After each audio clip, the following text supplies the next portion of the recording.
Today I'm reading from the Aion Lectures by Dr. Edward Edinger, Exploring the Self in C.G. Jung's Aion. This is Dr. Edinger's commentary on Chapter 3 of Dr. Jung's book, the Syzygy, Anima and Animus. Jung's chapter on the Syzygy begins with paragraph 20. Let us examine the term itself. It means a pair or couple. The pair of ions that the Gnostic god emanated were called Syzygies, but the original meaning of the word was to yoke together. It is derived from two different stems, syn, spelled S-Y-N, meaning with, and zygon, meaning yoke, or the crossbar of a harness. The longitudinal bar of the harness is connected to the wagon as illustrated opposite in Figure 4.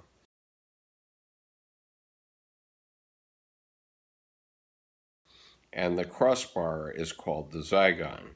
The necks of the horses slip into the two loops of the zygon. The zygon, or the Syzygy, literally means the pair of horses that are yoked together in a single harness. See Figure 5 on page 3.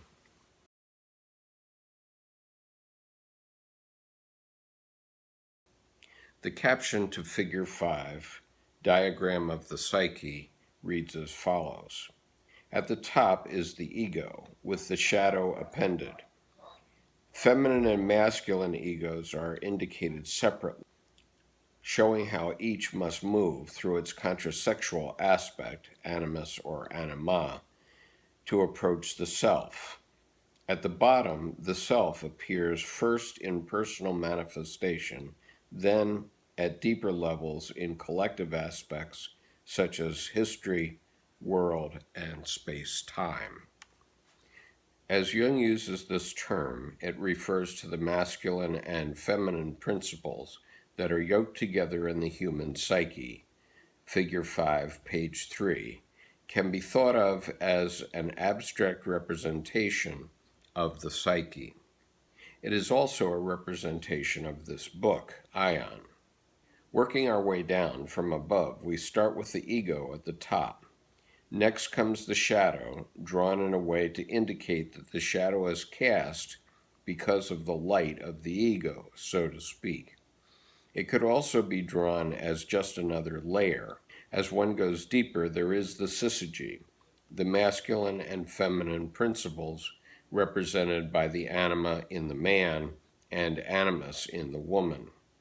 Deeper still comes the self, first in its personal manifestations, then in its more collective ones as history, world, and then as the total space-time continuum. All these levels will be explored exhaustively later. Figure 5 also illustrates how the masculine and feminine egos approach the self through their contrasexual components. In the middle of the diagram, there is a kind of neutral ego that sneaks right between the masculine and feminine principles, which is an ideal situation that does not really exist. On the left-hand side is the feminine ego, which, in order to get to the self, must go through the animus. Contrary-wise, the masculine ego has to go through the anima. Jung tells us that the anima and animus in the psyche are composed of three factors: the contrasexual qualities of the individual, the archetypal image, and the person's life experience of the opposite sex. Paragraph 41, note 5 of Dr. Jung's book. The first two factors are innate. The third, one's life experience of the opposite sex, is acquired, and of course in actual living experience, those innate and acquired factors are not neatly discriminated, but are overlapping and intermixing. In the third factor, the experience of the mother and father is overwhelmingly important, but the parents are not the only ones to contribute the acquired characteristics. The major contributors to the anima experience in the man, in addition to the mother, are the sister, the daughter, the lover, the wife, and companion. Those are all on the acquired level. Behind those personal experiences will be archetypal factors which will be met as divine guide and source of inspiration, or evil seductress, or a personification of fate, or destiny, or life itself, and finally the principle of eros. In the woman's animus experiences, there will be similar factors. First of all, the father, then brother, son, lover, husband, and companion, all on the personal acquired level. At the archetypal level may be found the divine guide and source of inspiration, or the evil rapist, or the personification of spiritual meaning, and finally the principle of logos. Also important in this context are the different states of the ego's relations to anima and animus, which is of some importance in evaluating analytic patients. I distinguish 4 different states: the infantile state, the projected state, the possessed state, and the conscious state. The infantile state is the original one of symbolic mother-son or father-daughter incest. Jung describes this condition in a man in a lengthy passage which is profoundly relevant to daily analytic work. This is the man's infantile relation to the anima. Quote, "His eros is passive like a child's. He hopes to be caught, sucked in, enveloped, and devoured. He seeks, as it were, the protecting, nourishing, charm circle of the mother, the condition of the infant released from every care, in which the outside world bends over him and even forces happiness upon him. No wonder the real world vanishes from sight. Often a mother appears beside him who apparently shows not the slightest concern that her little son should become a man, but who, with tireless and self-immolating effort, neglects nothing that might hinder him from growing up and marrying. You behold the secret conspiracy between mother and son, and how each helps the other to betray life. There is in him a desire to touch reality, to embrace the earth and fructify the field of the world, but he makes no more than a series of fitful starts, for his initiative as well as his staying power are crippled by the secret memory that the world and happiness may be had as a gift from the mother. The fragment of world which he, like every man, must encounter again and again is never quite the right one, since it does not fall into his lap, does not meet him halfway, but remains resistant, has to be conquered, and submits only to force. It makes demands on the masculinity of a man, on his ardor, above all on his courage and resolution when it comes to throwing his whole being into the scales. For this he would need a faithless eros, one capable of forgetting his mother and undergoing the pain of relinquishing the first love of his life. Paragraphs 20 to 22 of Dr. Jung's book. The quality described so baldly here is a significant feature of almost all analyses of men, especially of young men. Naturally, they are not going to express themselves that directly, but the basic unconscious attitude will be there if you have eyes to see it. In this chapter, Jung does not give a similar description of the woman's relation to the father, but in Mysterium Coniunctionis, he alludes to it, saying, quote, "The dark sun of feminine psychology is connected with the father-imago, since the father is the first carrier of the animus image. He endows this virtual image with substance and form, for on account of his logos, he is the source of spirit for the daughter. Unfortunately, this source is often sullied just where we would expect clean water. For the spirit that benefits a woman is not mere intellect, it is far more. It is attitude, the spirit by which a man lives. Even a so-called ideal spirit is not always the best if it does not understand how to deal adequately with nature, that is, with the animal man. This really would be ideal. Hence, every father is given the opportunity to corrupt, in one way or another, his daughter's nature, and the education, husband, and psychiatrist then has to face the music. For what has been spoiled by the father can only be made good by a father. These passages tell us that the danger for the son in the mother complex is that it will poison his masculine urge to engage life, and that for the daughter, the danger of the father complex is that it will corrupt her relations to spirit or to meaning. These are the perils of the infantile relation to the anima or animus. In the second or projected state, the anima and the animus are experienced in projection upon a member of the opposite sex. Further distinction can be made between remote and nearby projections. By remote projections, I mean such things as the adulation of movie stars and rock singers and other groupie phenomena. A collective projection is usually participated in by a whole group, and the projection carrier is not available to provide any corrective response. So the projection has a sizable infantile component.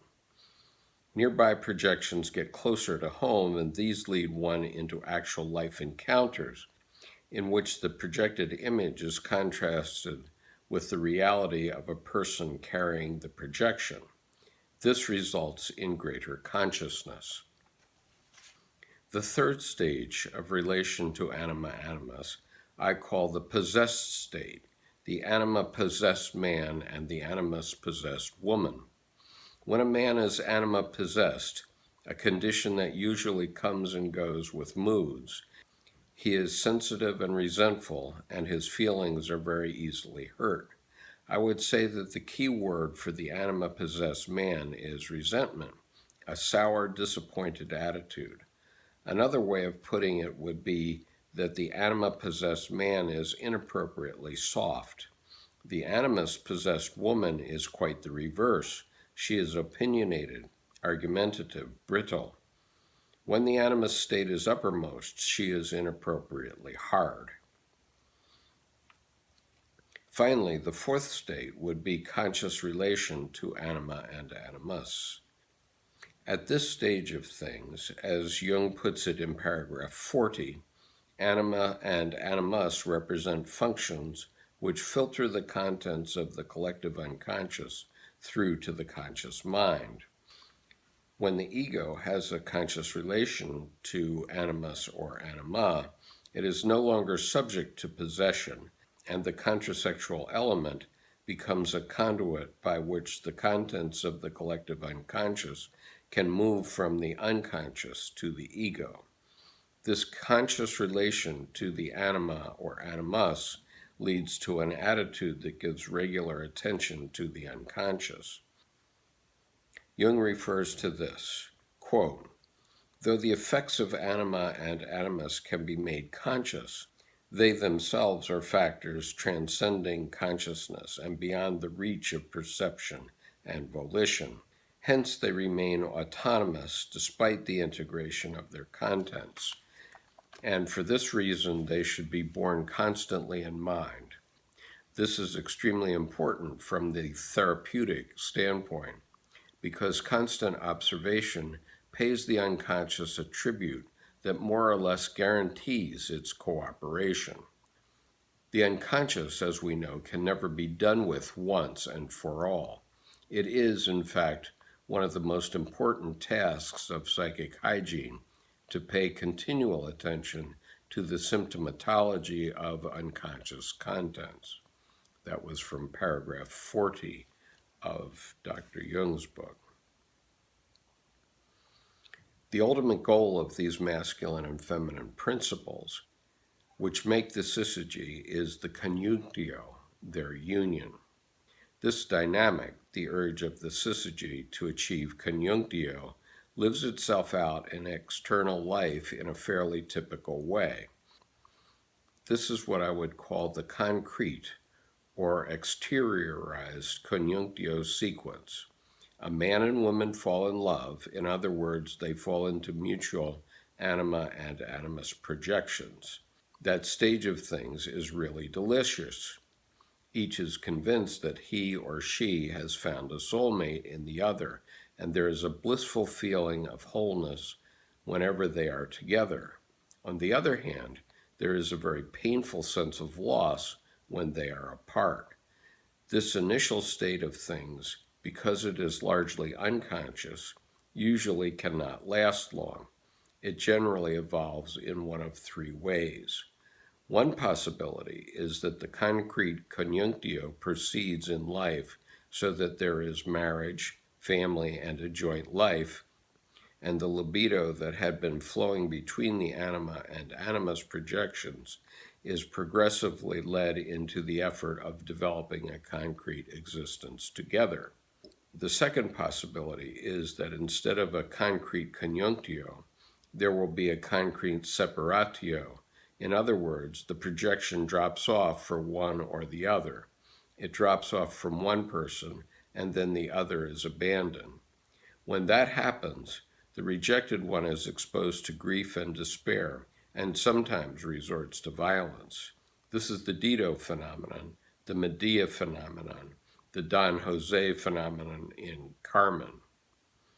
Extremes of despair or violence are activated because one has lost one's soulmate, and this is experienced as a total defeat, a failure of the possibility of coniunctio. The despair leads to destruction. The alternative is the realization that the other person was not the essential thing. Then one starts to make connection with the anima or animus internally. This has been expressed as when half-gods go, the gods arrive, which was Ariadne's experience when Theseus abandoned her and then Dionysus arrived on the scene. The third possibility is that progressive development occurs in the midst of the mutual projection. The individuals gradually discover that their in-loveness is based on a projection of the anima or animus, but as a consequence of having been the carriers of that projection, they are also led to the discovery of and capacity for conscious object love. Then it becomes possible to love the partner as he or she actually is, simultaneously developing and maintaining a living connection to the inner image of the animus or the anima.